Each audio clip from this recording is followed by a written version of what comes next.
So, guys, I want to talk about AEW Dynamite tonight, and definitely this show was on the weaker side. Even though I would give my grade a C minus for this, there was a lot of things that really upset me about the show, and I don't really have one positive thing to say outside of Harley Cameron and Will Nightingale winning, because I do feel that obviously, if you want to start a new division, a new championship division, you gotta send the people home happy. And the other thing I want to say is that when I watch AEW, it feels like someone's injecting me with sleeping serum. So I did like honk out a couple of times when I watched the show. And then also the other thing I want to say is that this show had to accomplish a lot. It had to set up some matches to full gear, and it also should have had an intertwining storyline because there's a bunch of major shows coming up. There is AEW Blood and Guts next week. There's Full Gear, and then there's Death Before Dishonor, the Ring of Honor pay per view. And I don't feel like with any of the shows they did anything that made me more excited outside of Harley Cameron and Will Nightingale winning.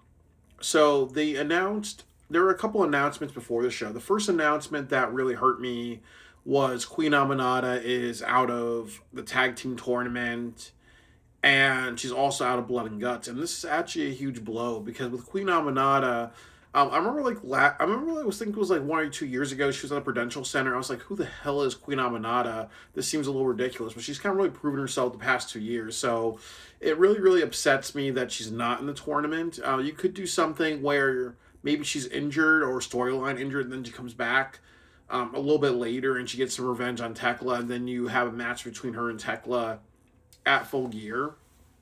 Like that would be something really cool. But I also feel with Aminata being injured, it's like what a couple of people critics say about like AEW having a big injury list and people who are out. But also too, it's bad with Aminata because you need to make more women stars. It cannot just be Mercedes, Athena, and Tony Storm running wild, really. So that's definitely very detrimental. Like honestly, um, for Aminata, like somebody has to take her place, and they need to find the right person for that. Like I said, Thunder Rosa is an excellent choice, and she should take her place in the tournament because with Thunder Rosa, she's a really great wrestler, but she's also been put on the back burner for a long time. So I really think that Thunder Rosa needs to do that. So it starts with a series of matches. They announced that it's going to be there's going to be three matches for the men's Blood and Guts and three matches for the women's Blood and Guts. So whoever wins 2 out of 3, heel or babyface, is going to end up with the advantage. Because what happens with Blood and Guts is that it starts as a um, one-on-one, one-on-two, two-on-one, two-on-two, then 2-on-3, and so on and so on. So obviously there's a bunch of matches. I do appreciate them doing this, but like I was talking to somebody else online, I think the big problem is that there's really no story, no build. Because you remember like when I think it was you do something like with how should I kind of say this, like with when Kofi Kingston became the WWE champion, they had like that gauntlet thing, and then there was one week he was pissed off that he had to face 5 people, and then what happens is he did it, he came really close, and then he won another chance, and that didn't work out for him. And then Vince said, I'm sick and tired of chances, so we're gonna do 5 tag teams against the other members of the New Days, and then they managed to pull that off, being 5 people in a row. But the thing about it is that that there was like, okay, well, these matches matter because it leads to an end result. It leads to an advantage that matters a lot. But I really didn't get that sense of story. But also, you didn't have people backstage saying like, for the women, you don't have them saying, hey, what, Megan Bain, you really need to dominate tonight because. Yeah, you don't have John Moxley saying something to Megan Bain like, "Hey, you really need to dominate tonight." I don't have to tell Marina if she was in your shoes, like something like kind of to instigate her or something to strike a nerve or to be like, "Hey, you know what? If you give us a winning edge, we'll consider you for the death rise," like a storyline or something like that. And then the other thing that pissed me off about it is that the match that they're going to have this weekend to determine the men's who gets the advantage is John Moxley and Roderick Strong. It should be John Moxley and Kyle O'Reilly because you've told the story that Kyle O'Reilly and John Moxley um, they have issues with submissions and other things like that. It makes no sense. But Roderick Strong, who the fuck is Roderick Strong? Who the hell is Roderick Strong really? It makes no sense. Um, so that wasn't really a good choice, really. And it started with a promo between Hangman and Samoa Joe. I wasn't interested in that. And then you had Moxley versus, you had Darby, you had Claudio versus Orange Cassidy. I don't care about Orange Cassidy because he's a comedy wrestler. And his whole gimmick is like, eventually I'll take it seriously, really. But they made the right choice, even though I fell asleep during the match, of having they made the right choice of having Claudio win because Claudio has done the Cesaro swing on the Big Show. He is a big, powerful throwing people around Herculean wrestler. You don't take a wrestler like that and he fights a wrestler that's nonchalant. Really, it makes no sense. It hurts him a lot. So they made the right choice by having him win against that. And then they also mentioned a couple of things that Don Callis talked to the Young Bucks, and he also talked to Mark Briscoe about possibly joining the Don Callis family. So with the Young Bucks, he's saying, hey, you know what, we always need more people. Your buddy Okada's doing all right.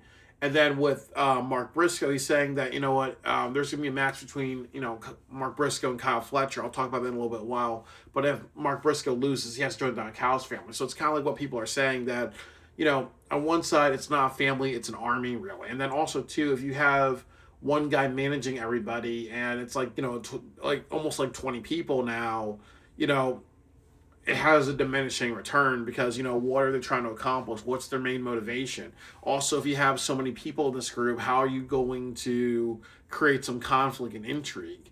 And then also, too, if there's like 20 people, how are you going to win titles, really? Because remember what Hangman did. He said, hey, you know what, you guys interfere a lot. I want to face Kyle Fletcher one-on-one. We're going to make a contract about that.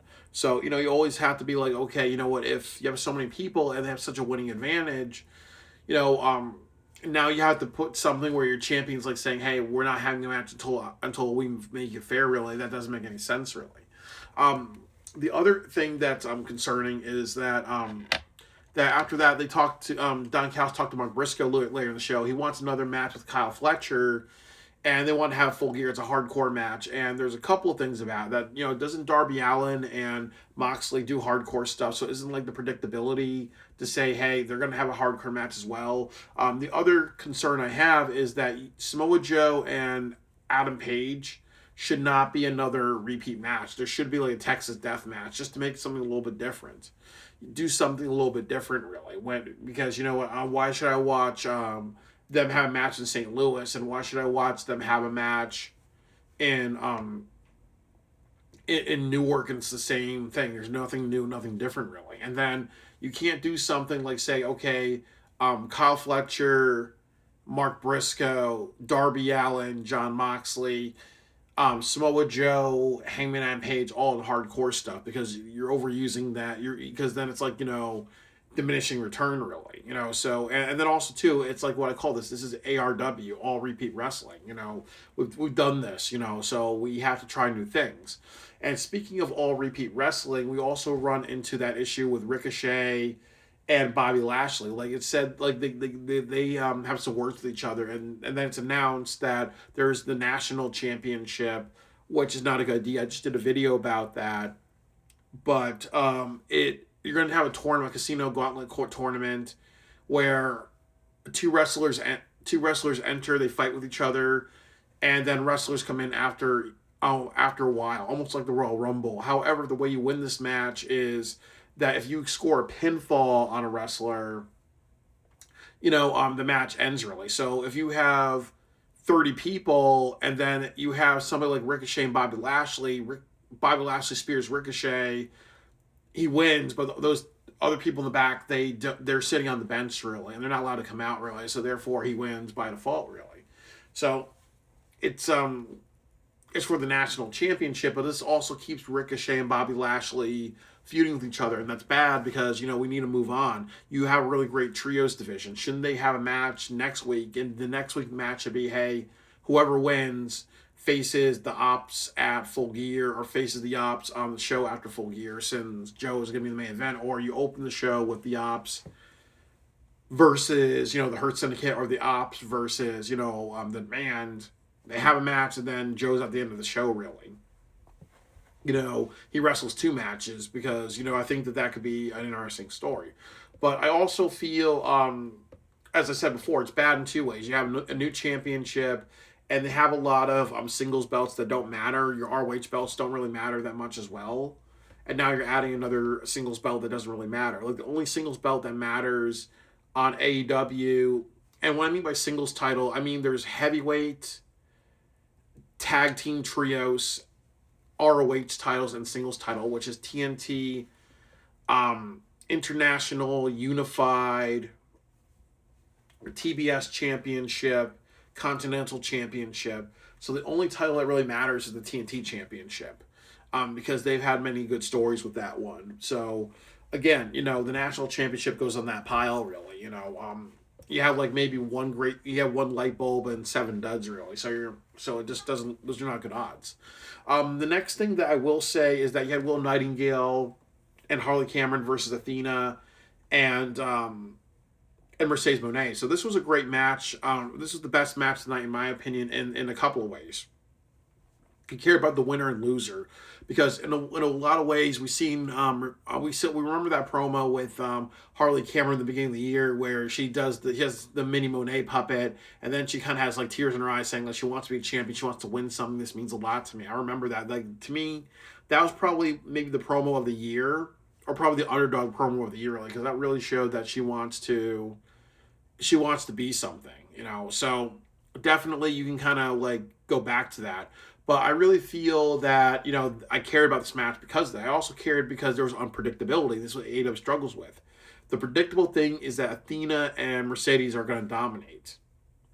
But that did not happen. They lost. However, there are a bunch of problems. Number one, Athena lost again. And what does it say about Athena if she's always like losing whenever she's on AEW television? She's a 3-year champion in Ring of Honor. She's a near 3-year champion. The other problem is she's actually the longest reigning women's champion of the 21st century. So she's held a women's title, a women's heavyweight, or a women's heavyweight championship, the Ring of Honor women's heavyweight championship, or the women, or the main women's title of that company for 3 years. What does it say she can't win on your regular television show? The other problem is that you have Billy Starks come in. So it's almost like saying, what are you going to do at Final Battle in a few weeks? Is it going to be Billy Starks versus Athena? And then if you have Billy Starks win, is Billy Starks going to be able to hold up Ring of Honor, or is it going to be just like, is it going to be really just a fuck you money company? It's not going to be profitable, really. And then the other thing that is a concern is that you can have Mercedes be angry and says, hey, you know what, I'm coming to Final Battle, and it's going to be Mercedes versus Athena, and then you take the title off of Athena and you put on Mercedes, and then and that could be good, but the problem is, what do you do with Athena? Because Athena, if you did that, and I think that'd be the match to have, you have to kind of rebuild Athena, have her go after the TBS championship, and do something with that. But eventually, Athena needs to stop being the ROH champion. It's actually becoming detrimental, because like I said in my last video, is that when you have a champion for a couple of years, it means you're afraid to rely on other people. Why do you think they took the 4-year title reign off of Hulk Hogan? Because they're like, hey, this company can't be the Hulk Hogan company. We have to put on Andre, then we have to put on Macho Man, other people for a while to say, hey, we know how to show that there's other stars that can be at the top. Or look at Bruno Sammartino. They eventually had to stop the 7-year reign because they can't be like, okay, he can do it forever, really. You can't have somebody be a champion forever, because the problem is there comes to a point where it's like you're afraid that you're gonna like tank the show, or the show's gonna get canceled because you don't know how to rely on others, really. So it'll be really interesting to see what they're gonna do for Final Battle in Ohio, and I have and actually I'm gonna go to that. But what I will say is that the concern with Final Battle is, what are you going to do? Is this going to lead to Mercedes versus Athena And how is the audience going to respond to that? Is it going to lead to Billy Starks versus Athena? How is the audience going to respond to that? How are you going to respond to Athena being a 3-year champion or saying, hey, this has to end. We have to put you on the AEW women's roster, and you have to become a star that way because you can't hold this forever. Really, there's a reason why you don't have a 3 or 4 year champion in NXT because you have to make sure all those wrestlers are built up to go to the main roster. In AEW, they have Athena holding up Ring of Honor for many years. Um, Sorry, guys, I dropped my fucking phone. So that's kind of like an issue as well, really. Um, so but that's kind of like I know I went on a tangent, and then also after that match, you had a couple of other matches on the show, and I'm really really drawing a blank. I think you had Mina Shirakawa versus one of the members of Megan Bain, if I'm correct. So what happens? They have their match. You have Marina Shafir attack Tony Storm. This distracts Mina, and then Megan Bain beats her. So I'm okay with this. This kind of makes Marina Shafir look like an asshole, look like a cunt. So like she and Tony Storm could have a match at Full Gear, and then if you do that, then Marina should win because obviously this would elevate her, but obviously too this makes her kind of like the asshole really. So I really think that you could use this as the launching point to make Marina a star, really show what she can do. Because one of the bad things about Marina Shafir is that she's not had a lot of matches really. So if she can really go and prove herself, and they said like a lot of people say that she's kind of crappy and amateur, but if she's really kind of said, okay, I'm just staying around television, but in my personal life, I've been wrestling, I've been improving myself, then she can prove herself against Tony Storm. But that could be a really great match. But if she doesn't have that, then don't have that match, and then eventually just get rid of her, really. But that's something. I would also say that you had Mark Briscoe talk to the Don Callis family, and it's like him and Kyle Fletcher, but like the stipulation is that it's a hardcore match, no rules, and if he wins, he gets the TNT Championship. If he loses, he has to join the Don Callis family. So again, why do they need more members? What does it say when you have like 20 people on your in your faction and you can't and you can't go up to heavyweight championship? Wouldn't you just say there's so many people here that technically we can fuck shit up, really? We can have anarchy. We can have anarchy or whatever, really. Like there has to be like some logic to this. The next thing that I will say is you did this promo between FTR and Bandito's mom and his Bandito's grandma. So Dax Harwood, like with him, I understand why he's trying to be crappy on the microphone because it's obnoxious. Really, it works to be an obnoxious, but it's to a point where it's like I said, there's heel heat, like Ric Flair in the 1990s and the 1980s and 1970s, where you want to see him get his ass kicked, and then there's get the fuck off my television heat, which means that you're stinking up the joint, and nobody wants to see it, really. So I was like saying to myself, boring. Dax, this is a very 48-hour film project where it's stupid comedy and you're very like indulgent.